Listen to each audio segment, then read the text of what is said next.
Debate വിത്ത് സ്മൃതി പരുത്തിക്കാട്. അധിക ചുങ്കവും പിഴച്ചുങ്കവും Donald ട്രംപിന്റെ വലിയ വങ്കത്തരമാകുമോ? മോദി ഷീ പുടിൻ കൂട്ടുകെട്ട് പുതിയ അച്ചുതണ്ടാകുമോ? അമേരിക്കയുടെ ഇന്ത്യ വിരുദ്ധ നടപടിയുടെ കൃത്യം 5-ാം ദിവസമാണ് ഷാങ്ഹായ് ഉച്ചകോടിയിലെ സൗഹൃദ കാഴ്ച. അതിർത്തിയിലെ അതൃപ്തി മാറ്റിവെച്ച് ഇന്ത്യയും ചൈനയും കൈകോർക്കുമ്പോൾ നമ്മളിനി മത്സരാർത്ഥികളല്ല, പങ്കാളികളാണെന്നാണ് ഷീയുടെ വാചകം. ആനയും വ്യാളിയും ഒരുമിക്കുന്ന കാഴ്ച. പുടിനൊപ്പം ഒരുമിച്ച് കാറിലെത്തി ആലിംഗനം ചെയ്ത് സംസാരിക്കുമ്പോൾ മോദിയുടെ മറുപടി അമേരിക്കയ്ക്ക് ലഭിച്ചു കഴിഞ്ഞു. ഇറാനിലെ ചാബഹാർ തുറമുഖത്തിലൂടെയുള്ള റഷ്യ വരെയുള്ള വാണിജ്യ ലക്ഷ്യങ്ങൾ, അമേരിക്കയ്ക്ക് പകരമുള്ള പുതിയ വിപണി കണ്ടെത്തൽ, എല്ലാത്തിലും നേരിട്ട് സാക്ഷിയായി പാക് പ്രധാനമന്ത്രി ഷാബാസ് ഷെരീഫുമുണ്ട്. പെൽഗാം ആക്രമണത്തെ മോദി ഉച്ചകോടിയിൽ അപലപിക്കുമ്പോൾ വേദിയിലുണ്ടായിരുന്നു ഷാബാസ് ഷെരീഫും. ന്യായമില്ലാത്ത പിഴച്ചുങ്കത്തെ അമേരിക്കയിലെ ഫെഡറൽ കോടതി പോലും ചോദ്യം ചെയ്തപ്പോൾ ഡൊണാൾഡ് ട്രംപ് ക്ഷുഭിതനായെന്നാണ് വാർത്ത. റാഡിക്കൽ ലെഫ്റ്റ് ജഡ്ജിമാരുടെ കൂട്ടത്തിന്റെ തെറ്റായ വിധിയെന്നാണ് ട്രംപിന്റെ പ്രതികരണം. ഒരിക്കൽ മൈ ഫ്രണ്ട് എന്ന് വിളിച്ച് രാജ്യത്തിന്റെ പതിവുകൾ തെറ്റിച്ച് ട്രംപിന്റെ പ്രചാരണത്തിന് പോയ മോദി തെറ്റ് തിരിച്ചറിഞ്ഞു. പുതിയ സഖ്യത്തിന്റെ നേട്ടങ്ങളും വെല്ലുവിളികളും എന്താണ്? പുത്തൻ അച്ചുതണ്ടോ എന്നതാണ് ചോദ്യം.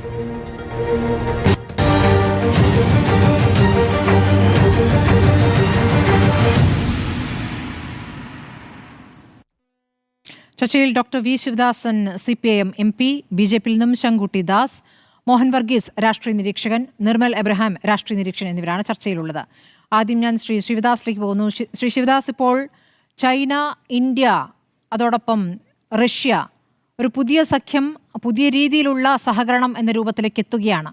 ഷാങ്ഹായ് ഉച്ചകോടി പ്രതീക്ഷ നൽകുന്നതാണോ?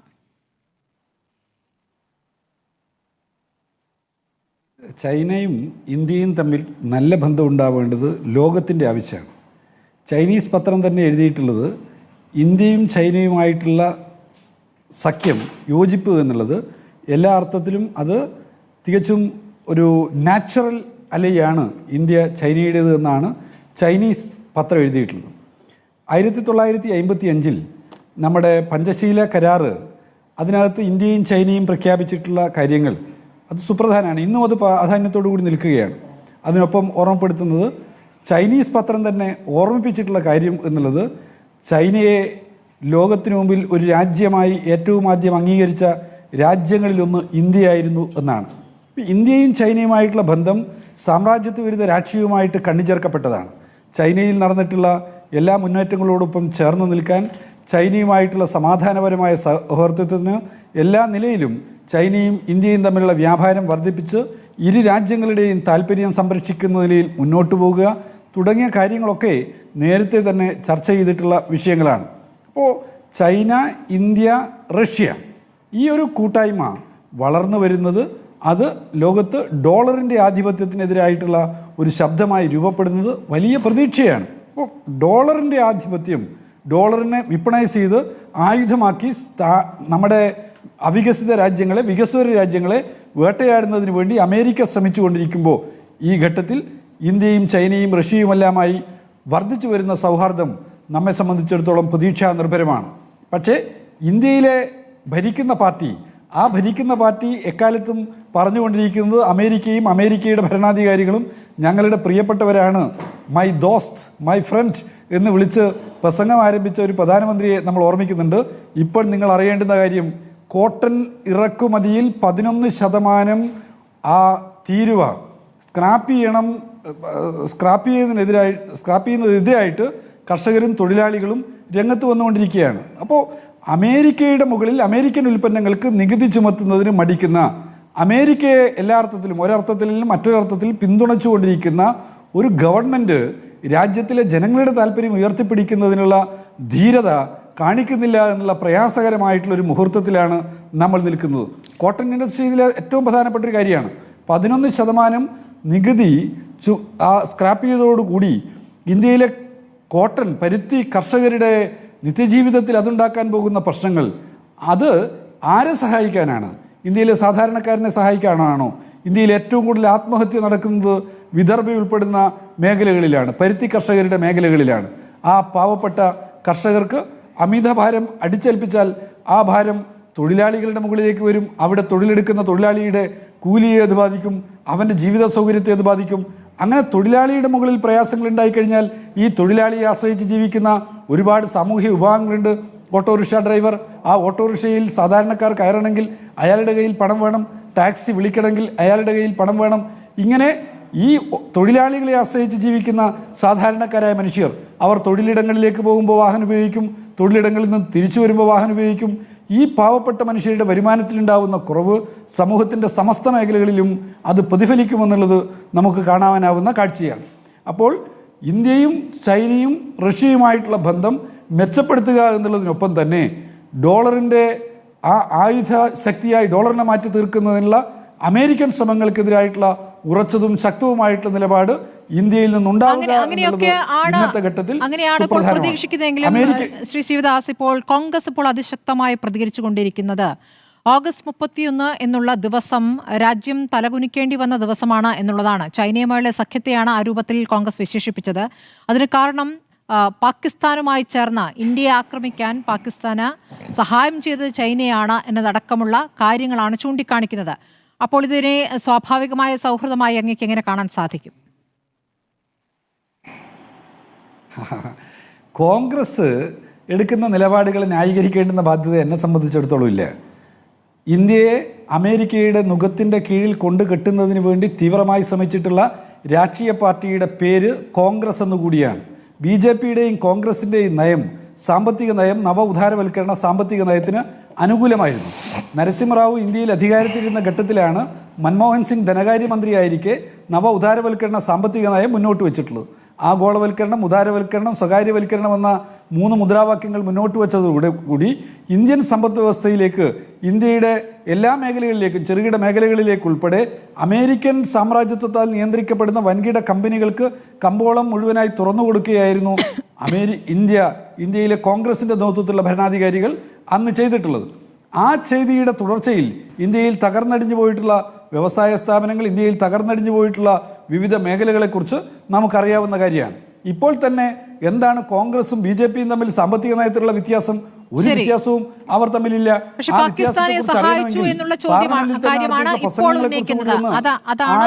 അതാണ് പ്രധാന വാദമായി ഉന്നയിക്കുന്നത്. ഞാൻ ശങ്കുട്ടിദാസിലേക്ക് പോകുന്നു. ശങ്കുട്ടിദാസ്, ഇപ്പോൾ ചൈനയുമായി നല്ല സഹകരണം, ചൈനയുമായി അതിർത്തി പ്രശ്നങ്ങളുണ്ട്, ആ പ്രശ്നങ്ങൾ അവിടെ നിൽക്കുന്നു. അതുമായി ബന്ധപ്പെട്ട് 21 സൈനികതല ചർച്ചകൾ ഇതിനകം നടന്നു കഴിഞ്ഞതാണ്. ആ വിഷയം അവിടെ നിൽക്കട്ടെ. അതോടൊപ്പം തന്നെ വാണിജ്യ സഹകരണം സാധ്യമാണ് എന്ന രൂപത്തിലാണ് ചൈനയുമായി ഇന്ത്യ ഇപ്പോൾ ചർച്ച നടത്തിക്കൊണ്ടിരിക്കുന്നത്.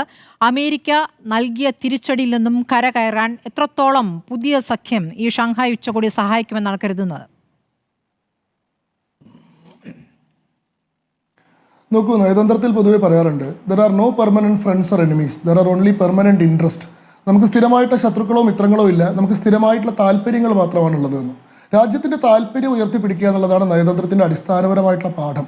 അങ്ങനെ സ്വന്തം താല്പര്യം ഉയർത്തിപ്പിടിക്കാനുള്ള കരുത്ത് ആർജിച്ചിട്ടുള്ള, സ്വന്തം ശക്തി കൊണ്ട് നിലപാടുകൾ നിശ്ചയിക്കാൻ സാധിക്കുന്ന, എല്ലാവരോടും സൗഹൃദം ആഗ്രഹിക്കുന്ന, എന്നാൽ ആരോട് വേണമെങ്കിലും പിണങ്ങാനും ശേഷിയുള്ള ഒരു പുതിയ രാജ്യമായി നമ്മൾ മാറിക്കഴിഞ്ഞു. ആ കരുത്ത് നമ്മൾ ആർജിച്ചു കഴിഞ്ഞു എന്നുള്ളതാണ് പുതിയ സാഹചര്യങ്ങൾ വ്യക്തമാക്കുന്നത്. ഈ ചൈനയുമായിട്ട് ഇപ്പോൾ ഉണ്ടാകുന്ന സഹകരണം, ഇത് ഇന്ത്യ നമ്മുടെ ആവശ്യമായിട്ട് അങ്ങോട്ട് മുന്നോട്ട് വെച്ചതല്ല. ഈ പറയുന്ന ഷാങ്ഹായ് സമ്മിറ്റിൽ ഞങ്ങൾക്ക് പങ്കെടുക്കണം, ഞങ്ങളെ കൂടി ക്ഷണിക്കണം എന്ന് പറഞ്ഞതല്ല. ചൈനീസ് പ്രീമിയർ ആയിട്ടുള്ള സി ജിൻപിങ് 3 മാസങ്ങൾക്ക് മുൻപ് ദ്രൗപദി മുർമു എന്ന ഇന്ത്യൻ പ്രസിഡന്റിന് ഇങ്ങോട്ട് ക്ഷണക്കത്ത് അയക്കുകയാണ് ചെയ്തിട്ടുള്ളത്. ഈ പറയുന്ന വളരെ നിർണായകമായിട്ടുള്ള ഈ ഉച്ചകോടിയിൽ ഇന്ത്യയുടെ പ്രാതിനിധ്യം ഉണ്ടാവണം, അതിൽ ഇന്ത്യൻ പ്രധാനമന്ത്രി തന്നെ പങ്കെടുക്കണമെന്ന് ഞങ്ങൾ ആഗ്രഹിക്കുന്നു, മാറി വരുന്ന ലോകക്രമത്തിൽ ഇന്ത്യയുടെയും ചൈനയുടെയും പങ്കാളിത്തം വളരെ പ്രധാനമാണ് എന്ന് പറഞ്ഞുകൊണ്ട് കത്തയക്കുന്നു. അതിൻ്റെ ഈ പറയുന്ന ഷാങ്ഹായ് സമ്മിറ്റുമായി ബന്ധപ്പെട്ട കരട് രേഖ തയ്യാറാക്കാനുള്ള ചർച്ചയിൽ രാജ്നാഥ് സിംഗ് പങ്കെടുത്തിരുന്നു. ആ കരട് രേഖയിൽ, ആ പ്രൊക്ലമേഷൻ്റെ കരട് രേഖയിൽ ഇന്ത്യയിലുണ്ടായിട്ടുള്ള പഹൽഗാം അറ്റാക്കിനെ അപലപിക്കാൻ തയ്യാറായില്ല എന്നുള്ളതുകൊണ്ട് ആ കരടിൽ ഒപ്പിടാൻ രാജ്നാഥ് സിംഗ് വിസമ്മതിച്ചു. അങ്ങനെ ഇന്ത്യ ഉയർത്തിയിട്ടുള്ള അതിശക്തമായിട്ടുള്ള സമ്മർദ്ദത്തെ തുടർന്ന് പഹൽഗാം ആക്രമണത്തെ അപലപിച്ചുകൊണ്ടുള്ള പുതിയ കരട് രേഖ തയ്യാറാക്കി. ആ കരട് രേഖയാണ് ഇന്ന് പാകിസ്ഥാൻ ഉൾപ്പെടെ ഒപ്പുവെക്കാൻ നിർബന്ധിതമായത്. ഇന്ന് ഇന്ത്യയും ചൈനയും റഷ്യയും സംയുക്തമായിട്ട് ആ സമ്മേളനത്തിൽ പഹൽഗാം ആക്രമണത്തെ അപലപിക്കുമ്പോൾ അതിൽ പാകിസ്ഥാൻ പാകിസ്ഥാന്റെ ഹീനമായിട്ടുള്ള നടപടിയെ തുറന്നു കാണിക്കുമ്പോൾ അവിടെ ലജ്ജിതരായി നിൽക്കുന്ന പാകിസ്ഥാനെ നമ്മൾ കാണുന്നുണ്ട്. ശരിയാണ്, ചൈനയുമായിട്ട് നമുക്ക് സംഘർഷങ്ങൾ ഉണ്ടായിട്ടുണ്ട്. എന്നാൽ സംഘർഷങ്ങൾ ലഘൂകരിക്കാനുള്ള ശ്രമങ്ങൾ അങ്ങ് പറഞ്ഞതുപോലെ തന്നെ കഴിഞ്ഞ 21 വട്ടമുള്ള ചർച്ചകളിലൂടെ നടന്നിട്ടുണ്ട്. 2020 ശേഷം പിന്നെ ഇന്ത്യയും ചൈനയും തമ്മിൽ മിലിറ്ററി എസ്കലേഷൻസ് ഉണ്ടായിട്ടില്ല.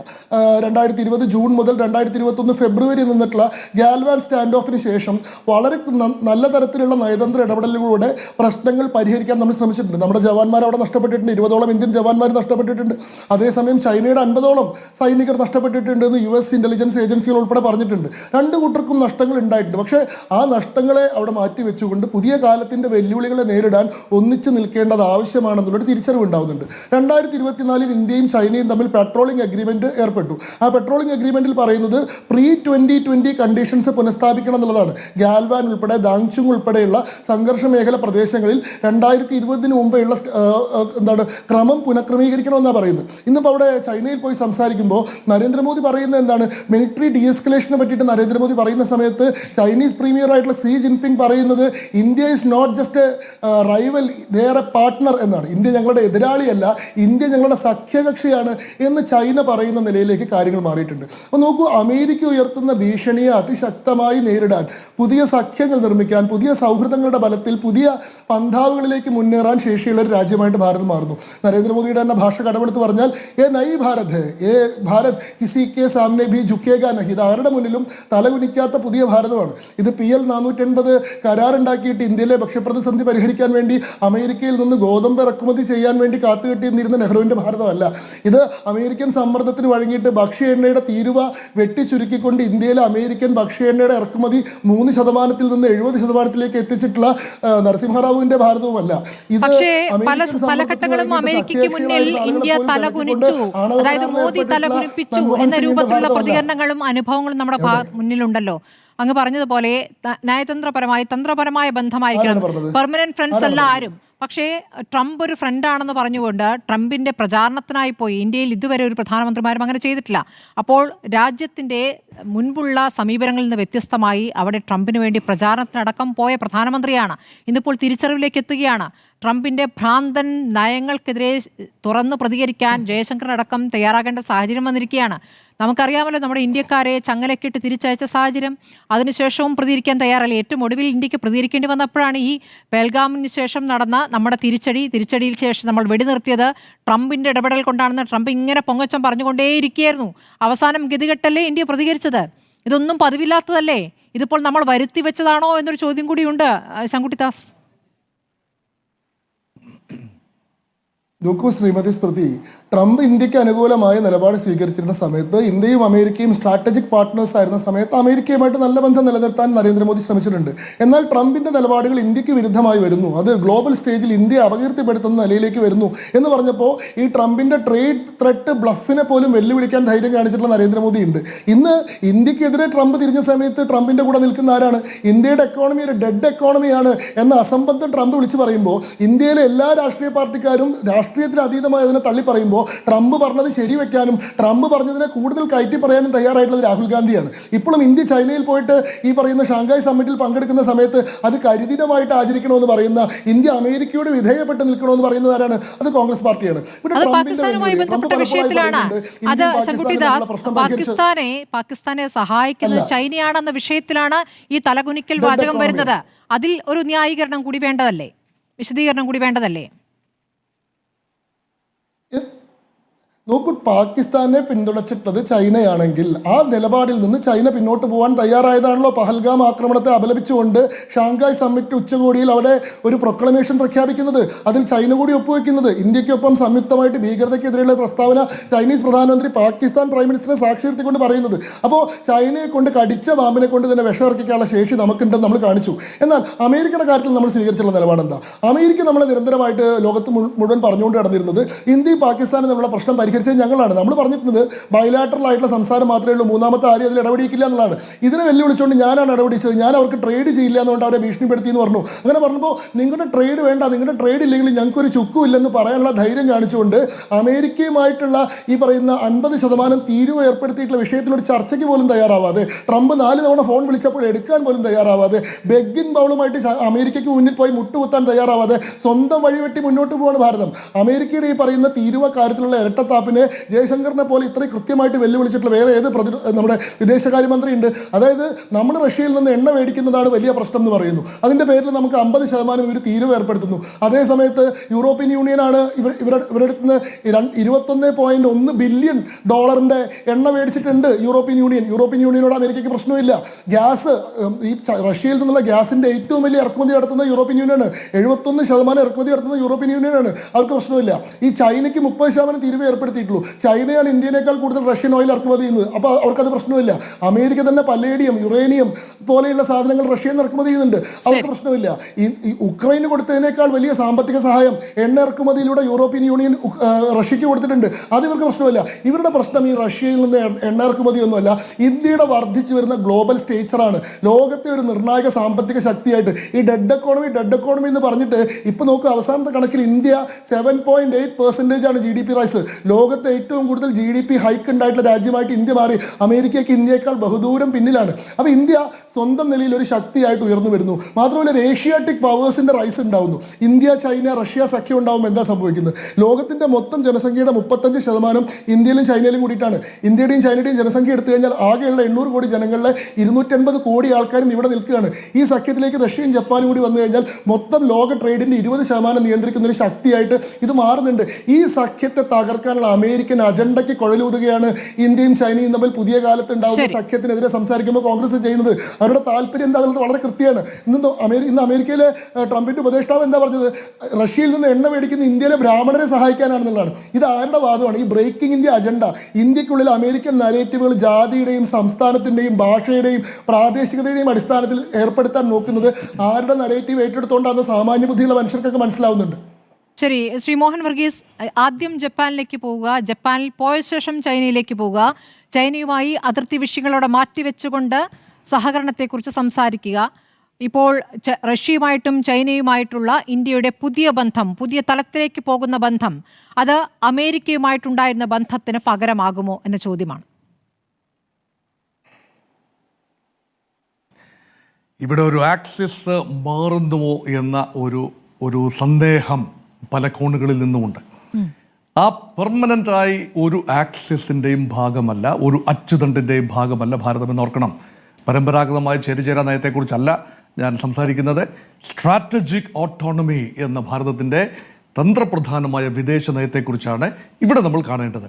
നോക്കൂ, അമേരിക്കയിൽ നിന്നും നമുക്ക് ലഭിക്കാനുള്ളത് നമ്മുടെ ദേശീയ താല്പര്യം സംരക്ഷിക്കുന്ന രീതിയിൽ, അത് ഊർജ്ജ ഉപാധികളായിക്കൊള്ളട്ടെ, ഡിഫൻസ് എക്യുപ്മെൻറ്റ്സ് ആയിക്കൊള്ളട്ടെ, ബൈലാറ്ററൽ ട്രേഡിൽ നമുക്കുള്ള ബാലൻസ് ഓഫ് പേയ്മെൻറ്റിൽ നമുക്കുള്ള മിച്ചമായിക്കൊള്ളട്ടെ, ഏത് കാര്യം നോക്കിയാലും അമേരിക്കയെ ഒരു വ്യാപാര പങ്കാളിയായി, സ്ട്രാറ്റജിക് പാർട്ണറായി ഒക്കെ കാണുന്ന നയത്തിന് ചെറിയ രീതിയിൽ മാറ്റം വന്നിരിക്കുന്നു. കാലഘട്ടത്തിൻ്റെ അനിവാര്യത എന്ന് പറയാൻ തന്നെയാണ് ഞാൻ ആഗ്രഹിക്കുന്നത്. കാരണം ഇവിടെ ഒരു ഷോർട്ട് ടേം ഗോൾ ഇന്ത്യ വെച്ച് പുലർത്തുന്നതായി കാണാം. കാരണം അമേരിക്കയ്ക്ക് ഇന്ത്യ പൂർണ്ണമായി തീരെഴുതി കൊടുത്തിട്ടില്ല നമ്മുടെ ഇച്ഛാശക്തി. റഷ്യക്കും തീരെഴുതി കൊടുത്തിട്ടില്ല. മാറി വന്ന സാഹചര്യത്തിൽ, ട്രംപിൻ്റെ വ്യാപാര യുദ്ധം കൊടുമ്പിരിക്കൊണ്ട സാഹചര്യത്തിൽ ഒരു പഴയ ബന്ധം നമ്മൾ തട്ടിയെടുക്കുകയാണ്. മധുര മനോജ്ഞ ചൈന എന്ന് പണ്ട് 1962 ചൈനീസ് ആർമി, റെഡ് ആർമി ഇന്ത്യയിൽ നാശനഷ്ടങ്ങൾ വിതയ്ക്കുന്നതിന് മുൻപുണ്ടായിരുന്ന ആ കാലഘട്ടത്തിലേക്ക് പൂർണ്ണമായി മടങ്ങിപ്പോക്ക് സാധ്യമല്ല എങ്കിൽ പോലും നമ്മുടെ സോഫ്റ്റ് പവർ ഡിപ്ലോമസിയുടെയും നമ്മുടെ ലുക്ക് ഈസ്റ്റ് പോളിസിയുടെയും ആക്ട് ഈസ്റ്റ് പോളിസിയുടെയും ബലത്തിൽ ജപ്പാനുമായും ചൈനയുമായുള്ള ഒരു ബന്ധം കുറച്ചുകൂടെ സുദൃഢമാക്കുന്നത് വഴി ഒരു ഏഷ്യൻ ഭൂഖണ്ഡത്തിലെ ഒരു പുതിയ താൽക്കാലിക അച്ചുതണ്ട് വരികയാണ്. അത് ഇന്ത്യയെ മെച്ചപ്പെട്ട വിലപേശൽ, അമേരിക്കയുമായി ഉൾപ്പെടെ യൂറോപ്യൻ സമൂഹവുമായി ഉൾപ്പെടെ മെച്ചപ്പെട്ട വിലപേശലിനെ അത് പ്രാപ്തരാക്കും എന്ന ഒരു കണ്ടെത്തൽ. അതുകൊണ്ട് ഇന്നലെ എന്താണ് പറഞ്ഞത് എന്നൊന്നും ഇന്ന് പ്രസക്തമല്ല. അതുകൊണ്ട് കോൺഗ്രസ് പാർട്ടി ഒരുപക്ഷെ വിമർശിക്കും. അത് സ്വാഭാവികമായ വിമർശനമാണ്. ചൈന പലപ്പോഴും നീതികേട് കാട്ടിയിട്ടുണ്ട്, കടന്നുകയറ്റം നടത്തിയിട്ടുണ്ട്. ഗൽവാനിൽ നമുക്ക് നഷ്ടപ്പെട്ട 20 ജീവനെക്കുറിച്ച് സംസാരിക്കും. തീർച്ചയായും അവർ സംസാരിക്കണം, പ്രതിപക്ഷമാണ്. പക്ഷേ ഇന്നത്തെ നിലയിൽ ആത്യന്തികമായി ചൈന ഒരു സുഹൃത്തൊന്നുമല്ല. വലിയ രീതിയിലുള്ള ഡിഫറൻസസ് നിലനിർത്തിക്കൊണ്ട് തന്നെ യോജിക്കാവുന്ന മേഖലകൾ കണ്ടെത്തുകയാണ്. അതിലേറ്റവും പ്രധാനപ്പെട്ട കാര്യത്തിലാണ് ഇപ്പോൾ ജോയിന്റ് ഡിക്ലറേഷനിൽ നരേന്ദ്രമോദിയും പാകിസ്ഥാൻ പ്രധാനമന്ത്രി ഷഹബാസ് ഷെരീഫും ചൈനീസ് പ്രസിഡന്റ് ഷീ ജിൻപിങ്ങും റഷ്യൻ പ്രസിഡന്റ് വ്ളാഡിമിർ പുടിനും ഉൾപ്പെടെ 10 ലോക നേതാക്കൾ ഷാങ്ഹായ് ഉച്ചകോടിയിൽ ഒപ്പുവെച്ച ജോയിന്റ് ഡിക്ലറേഷനിൽ പറഞ്ഞിരിക്കുന്നത് എന്താണ്? അതിർത്തി കടന്നു വരുന്ന ഭീകരതയെ എതിർക്കാൻ ഒറ്റക്കെട്ടായി സഹായിക്കും. അത് പാകിസ്ഥാൻ പ്രധാനമന്ത്രി ഷഹബാസ് ഷെരീഫിനെ സാക്ഷി നിർത്തിക്കൊണ്ട് നരേന്ദ്രമോദി അവിടെ SCO മീറ്റിംഗിൽ നടത്തിയ പ്രസംഗവും അതിനുശേഷം ജോയിന്റ് ഡിക്ലറേഷനിൽ ഭീകരതയെ ഒരു വിഷയമായും ചൈനയുടെ ഉൾപ്പെടെ സഹായത്തോടു കൂടി ആ ഭീകരതയെ എതിർക്കാൻ ഷാങ്ഹായ് കോപ്പറേഷൻ കൗൺസിൽ തീരുമാനിച്ചു എന്ന് പറയുന്നത് തീരെ ചെറിയൊരു കാര്യമല്ല. ഒരു സംശയമുണ്ടായിരുന്നു, പല നിരീക്ഷകർക്കും ഒരു സംശയമുണ്ടായിരുന്നു, ജോയിന്റ് ഡിക്ലറേഷനിൽ ഭീകരത എന്ന വിഷയം സംസാരിച്ചു എന്നല്ലാതെ അത് വരുമോ എന്ന്. ഇതാ ഇപ്പോൾ സ്ഥിരീകരണം വന്നിരിക്കുന്നു. തീവ്രവാദത്തെ എതിർക്കേണ്ടതിന് ആവശ്യം പാകിസ്ഥാൻ മിണ്ടാതെ നിന്ന് കേൾക്കുകയാണ്. നോക്കൂ, ഭാരതത്തിന്റെ തന്ത്രജ്ഞന്മാരെ ശശി തരൂറിന്റെ നേതൃത്വത്തിൽ തന്ത്രജ്ഞന്മാരെ, പാർലമെന്റ് അംഗങ്ങളെ ലോകത്തിന്റെ വിവിധ ഭാഗങ്ങളിലേക്ക് വിട്ടത് റഷ്യയിലേക്കും ചൈനയിലേക്കും ഒന്നുമല്ല വിട്ടത്, പ്രധാനമായും അമേരിക്കയിലേക്കും വെസ്റ്റേൺ ഹെമിസ്ഫിയറിലെ രാജ്യങ്ങളിലേക്കുമാണ് വിട്ടത്. അവിടെ ഒരു അഭിപ്രായ രൂപീകരണം, തീവ്രവാദത്തിനെതിരെ, ഭീകരതയ്ക്കെതിരെ ഇന്ത്യ എടുക്കുന്ന ഓപ്പറേഷൻ സിന്ദൂർ സമയത്ത് എടുത്ത കർശനമായ നിലപാടിനുള്ള എൻഡോഴ്സ്മെന്റ്, പിന്തുണ ആഗ്രഹിച്ചുകൊണ്ടാണ് വിട്ടത്. പക്ഷേ അവിടെ ലഭിച്ചതിനേക്കാൾ കൂടുതൽ സ്വീകാര്യത ഭാരതത്തിന്റെ ഭീകരവിരുദ്ധതയ്ക്ക് ഷാങ്ഹായ് കോപ്പറേഷൻ ഓർഗനൈസേഷൻ ലഭിച്ചു. ഒരിക്കലും പിന്തുണ ലഭിക്കില്ല എന്ന് കരുതിയ പാകിസ്ഥാനാണ് കൂടുതൽ സ്വീകാര്യത കിട്ടിയത് സൈനിക മേധാവിക്ക്. അമേരിക്കയിൽ പാകിസ്ഥാൻ സൈനിക മേധാവിക്ക് സ്വീകാര്യത കിട്ടിയപ്പോൾ ചൈനയിൽ പാകിസ്ഥാന്റെ പ്രധാനമന്ത്രി നവാസ് ഷെരീഫിന് അവിടെ വെറുതെ ഷഹബാസ് ഷെരീഫിന് കയ്യും കെട്ടി നോക്കി നിൽക്കേണ്ടി വന്നു. കാരണം ഇവിടെ കാഴ്ചയാണ് ഈ പറഞ്ഞതുപോലെ ഇവർ 3 പേരും കൂടി കൈ കൊടുക്കുകയും ആലിംഗനം ചെയ്യുകയൊക്കെ ചെയ്യുമ്പോൾ അല്പം മാറി തന്നെ നിൽക്കേണ്ടി വരുന്നു ഷഹബാസ് ഷെരീഫിന് എന്നുള്ള കാഴ്ച തന്നെയാണ്. പക്ഷേ പാകിസ്ഥാനും ചൈനയും തമ്മിലുള്ള ട്രേഡ് അത് നടക്കുക തന്നെയല്ലേ? അത് ആയുധങ്ങളുടെ വാങ്ങലും വിൽപ്പനയും ആകുമ്പോൾ, അത് മുന്നോട്ട് പോകുമ്പോൾ, പാകിസ്ഥാൻ ഇന്ത്യക്കെതിരെ വീണ്ടും മുന്നോട്ട് നീങ്ങുന്ന സാഹചര്യം ഉണ്ടായാൽ അപ്പോൾ എങ്ങനെയാണ് ഇന്ത്യ ചൈന ബന്ധം ഇങ്ങനെ നല്ല രീതിയിൽ തന്നെ മുന്നോട്ട് പോവുക എന്നൊരു ചോദ്യം കൂടി ഉണ്ടല്ലോ. അല്ല, കൃത്യമായ ഉത്തരം പറയാം. അതിനൊരു കൃത്യമായ ഉത്തരമുണ്ട്. ചൈനയുടെ ഇൻവെസ്റ്റ്മെന്റ് വലിയ തോതിൽ പാകിസ്ഥാനിലുണ്ടായി. അതായത് ചൈനയിൽ നിന്നും പാകിസ്ഥാനിലൂടെ പാകിസ്ഥാൻ ചൈന കൈമാറിയ പ്രദേശത്ത് കൂടി കടന്നു വരുന്ന കരക്കോറം ഹൈവേയിലൂടെയും ഒക്കെ ചൈന പാകിസ്ഥാൻ ഇക്കണോമിക് കോറിഡോർ, അത് ഇന്ത്യ മഹാസമുദ്രം വരെ, അറബിക്കടൽ വരെ എത്തുന്ന ആ കോറിഡോർ, അതിനുവേണ്ടി വൻ തുകയാണ് പാകിസ്ഥാന് വേണ്ടി ചൈന മുടക്കിയതെന്ന് ഓർക്കണം. പാകിസ്ഥാൻ തുറമുഖങ്ങൾ വികസിപ്പിക്കുന്നതിന് ഉൾപ്പെടെ. പക്ഷേ അത് ഒരു പരിധി വരെ പാകിസ്ഥാൻ ഉള്ളിലെ തന്നെ ആഭ്യന്തര വൈരുദ്ധ്യം കാരണം, ഈ ബലൂചിസ്ഥാൻ ഉൾപ്പെടെയുള്ള ആഭ്യന്തര കലഹങ്ങൾ കാരണം അത് പാഴാകുമോ എന്ന ഒരു ഭീതി ചൈനയ്ക്കുണ്ട്. അതുകൊണ്ട് ചൈനയ്ക്ക് ഇപ്പോൾ 2 ആവശ്യങ്ങളുണ്ട്. ഒന്ന്, ബെൽറ്റ് ആൻഡ് റോഡ് ഇനിഷ്യേറ്റീവിന് ബദലായി Bharatham India Europe economic corridor, trade corridor through Middle East, അത് മുന്നോട്ട് പോവുകയാണെങ്കിൽ ആത്യന്തികമായി ബെൽറ്റ് ആൻഡ് റോഡ് ഇനിഷ്യേറ്റീവിന് അതൊരു വലിയ വെല്ലുവിളിയായിരിക്കും. അതൊന്ന്. 2, അമേരിക്ക, ജപ്പാൻ, ഓസ്ട്രേലിയ, ഇന്ത്യ ചേരുന്ന ക്വാഡ് എന്ന സഖ്യം, അതൊരു സൈനിക സഖ്യമൊന്നുമല്ല എങ്കിലും ചൈനയെ കൗണ്ടർ ചെയ്യുക എന്ന ഒരു അമേരിക്കൻ സ്കീമിന്റെ ഇരകളാണ്, അല്ലെങ്കിൽ ഭാഗമാണ് ജപ്പാനും ഇന്ത്യയും ഒക്കെ. അതിൽ നിന്നും ട്രംപ് പിന്നോട്ട് പോകുന്ന ഒരു കാഴ്ച, പിന്നോട്ട് പോയി എന്നല്ല, പിന്നോട്ട് പോകേണ്ടി വന്നു. ക്വാഡിന്റെ മീറ്റിംഗ് നടക്കേണ്ടത് നവംബർ മാസം ഡൽഹിയിൽ വെച്ചാണ്. ട്രംപ് വരുന്നില്ല. അതിന് പകരം വരുന്നതാരാണ്? വ്ളാഡിമിർ പുടിനാണ് വരുന്നത്. അതിന് പകരമല്ല വരുന്നത്. വ്ളാഡിമിർ പുടിന്റെ ഇന്ത്യ സന്ദർശനം ഒരു അശ്വിനിപാതം പോലെ തന്നെയാണ് അമേരിക്കയുടെ മേൽ വന്ന് പതിച്ചിരിക്കുന്നത്. കാതുകുത്തിയവൻ പോയപ്പോൾ കടുക്കനിട്ടവൻ വന്നു എന്ന നിലയിലായി ആ ഒരു പ്രയോഗം. അതുകൊണ്ട് തീർച്ചയായും ഭാരതം എസ്റ്റാബ്ലിഷ് ചെയ്യാൻ ശ്രമിക്കുകയാണ്. ഇപ്പം മൾട്ടി ആക്സിൽ ഒരു വണ്ടി പോലെയാണ് ഭാരതം പോയിക്കൊണ്ടിരിക്കുന്നത്. വേണ്ടി വന്നാൽ ശക്തമായി അമേരിക്കയോട് വിലപേശും. നാളെ അമേരിക്കയുമായി വ്യാപാര ചർച്ച കൺക്ലൂഡ് ഒപ്പിട്ടാൽ നമ്മൾ അത്ഭുതപ്പെടേണ്ടതില്ല. ഇന്ത്യയുടെ പ്രയോറിറ്റീസ് അതാണ്, നാഷണൽ ഇൻട്രസ്റ്റ് ആൻഡ് പവർ. ഇത് രണ്ടുമാണ് റിയലിസം എന്ന് പറയുന്നത്. ഇന്റർനാഷണൽ റിലേഷൻസിൽ ഏറ്റവും പ്രധാന കാര്യം യാഥാർത്ഥ്യ അധിഷ്ഠിതമായി ലോക രാഷ്ട്രീയത്തെ കാണാനുള്ള ഇന്ത്യയുടെ കഴിവ്, അത് ഇന്ത്യ കൈവന്നിരിക്കുന്നു എന്നതിന്റെ സൂചനയാണ് India keep all options open including friendship with China and Russia. ശരി, അമേരിക്കയുമായുള്ള വാണിജ്യം അത് പൂർണ്ണമായും അവസാനിക്കുകയല്ലോ. അതേസമയം റഷ്യയുമായിട്ടും ചൈനയുമായി തുടങ്ങിയിരിക്കുന്ന പുതിയ ബന്ധം, പുതിയ തലങ്ങളിലേക്ക് എത്തുന്ന ബന്ധം, അത് അമേരിക്കയുമായി ഇതുവരെ ഉണ്ടായിരുന്ന കാര്യങ്ങൾക്ക് പകരമാകുമോ? നിർമ്മല എബ്രഹാമിന് പറയാനുണ്ട്. ഇടവേളയ്ക്ക് ശേഷം. ശ്രീ നിർമ്മൽ എബ്രഹാം, അമേരിക്കയിലേക്ക് ഇതുവരെ $84 ബില്യൺ ചരക്കാണ് ഇന്ത്യ അയച്ചിരുന്നത്. ഇപ്പോൾ $5 ബില്യൺ ചരക്കാണ് ഇന്ത്യയും റഷ്യയും തമ്മിലുള്ള ബന്ധത്തിലുള്ളത്. ചൈനയിലേക്ക് അത് വെറും 15 ബില്യണും.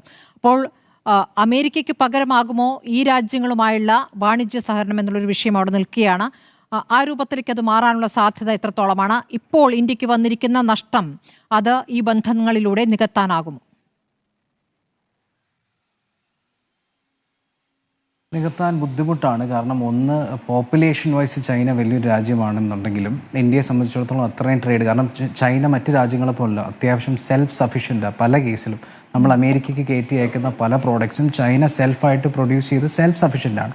സോ അങ്ങോട്ട് നമുക്ക് അത്രയധികം പ്രോഡക്ട്സ് കയറ്റി അയക്കാനുള്ള സ്കോപ്പില്ല. ഇന്ത്യക്ക് വരുന്ന ഒരു ഇമീഡിയറ്റ് സ്കോപ്പ് എന്ന് പറഞ്ഞു കഴിഞ്ഞാൽ യൂറോപ്യൻ യൂണിയനാണ്. കാരണം അമേരിക്ക സിമിലർ ആയിട്ടുള്ള കൊക്കേഷ്യൻ മാർക്കറ്റാണ്. അമേരിക്കയുടെ പോപ്പുലേഷൻ 340 മില്യനാണ്. യൂറോപ്യൻ യൂണിയൻ്റെ പോപ്പുലേഷൻ 450 മില്യനാണ്. പക്ഷേ അടുത്ത വർഷമാണ് അതിൻ്റെ ഫൈനൽ റൗണ്ട് ഓഫ് ടോക്സ് നടക്കുക. ഫൈനൽ റൗണ്ട് ഓഫ് ടോക്സ് എന്ന് പറഞ്ഞാൽ ഇമീഡിയറ്റ്ലി നമുക്ക് ട്രേഡ് തുടങ്ങാമെന്നല്ല. അപ്പോൾ അതുകൊണ്ട് തന്നെ 2 വർഷം ഡിലേ വരും. ആ സമയത്ത് ഇപ്പോൾ ഇന്ത്യ ചെയ്യുന്നത് ശരിയായ സ്ട്രാറ്റജി ആണെന്ന് ഞാൻ കരുതുന്നു. ആസ് ലോങ് ആസ് ചൈനയെ ഒരു ടെമ്പററി പാർട്ണറായിട്ട് കാണുകയാണെന്നുണ്ടെങ്കിൽ മാത്രം. പക്ഷേ ചൈന ഇന്നലെ പറഞ്ഞത് ഒരു ലോങ് ടേം റിലേഷൻഷിപ്പാണ് ഞങ്ങൾ ആഗ്രഹിക്കുന്നത്, ഇന്ത്യയെ ഒരു ലോങ് ടേം റിലേഷൻഷിപ്പിലോട്ട് സ്വാഗതം ചെയ്യുന്നതാണ്. പക്ഷേ അങ്ങനെ ഇന്ത്യ പോയി കഴിഞ്ഞാൽ ഇന്ത്യ ചെയ്യുന്നൊരു മണ്ടത്തരമായിരിക്കും. കാരണം ഇപ്പോൾ ഇന്ത്യ ചൈനയെ കാണേണ്ടത് ഒരു റീബൗണ്ട് പാർട്ണറായിട്ടായിരിക്കണം. അതായത് ടെമ്പററി ആയിട്ടാണ് ഇഷ്യൂ എന്ന് നമ്മൾ മനസ്സിലാക്കണം. അത് ചരിത്രം നോക്കേണ്ടതുണ്ട് അതിൽ. കാരണം ചൈനയുമായിട്ടുള്ള ഇഷ്യൂസും അമേരിക്ക ആയിട്ടുള്ള ഇഷ്യൂസും നമുക്ക് നോക്കിയാൽ, ഞാൻ കഴിഞ്ഞൊരു ചർച്ചയിൽ പറഞ്ഞിട്ടുണ്ട്, ചൈന എപ്പോഴും ഒരു പ്രഡിക്റ്റബിൾ എനിമിയാണ്. അമേരിക്ക ഒരു അൺപ്രഡിക്റ്റബിൾ ഫ്രണ്ടാണ്. നാളെ ട്രംപിൻ്റെ മനസ്സ് മാറിയാൽ അമേരിക്കയുടെ നയം മാറും. നമ്മൾ ചരിത്രം എടുത്ത് നോക്കിയറിയാം. 98 ന്യൂക്ലിയർ ടെസ്റ്റ് നടത്തിയ സമയത്ത് നമ്മുടെ മേൽ സാങ്ഷൻസ് വെച്ച രാജ്യമാണ് അമേരിക്ക.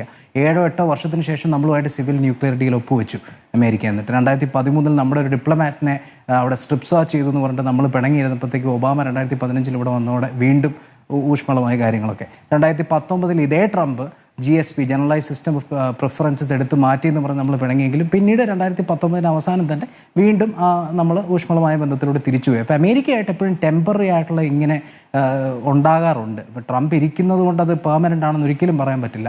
അതുകൊണ്ട് ഇന്ത്യ പ്രതീക്ഷിക്കേണ്ടത് നിലവിൽ നമുക്കുണ്ടാകുന്ന നഷ്ടം കുറച്ച് രീതിയിലെങ്കിലും ഇമ്മീഡിയറ്റ്ലി നികത്താൻ കുറച്ചെങ്കിലും ചൈന സഹായിക്കും.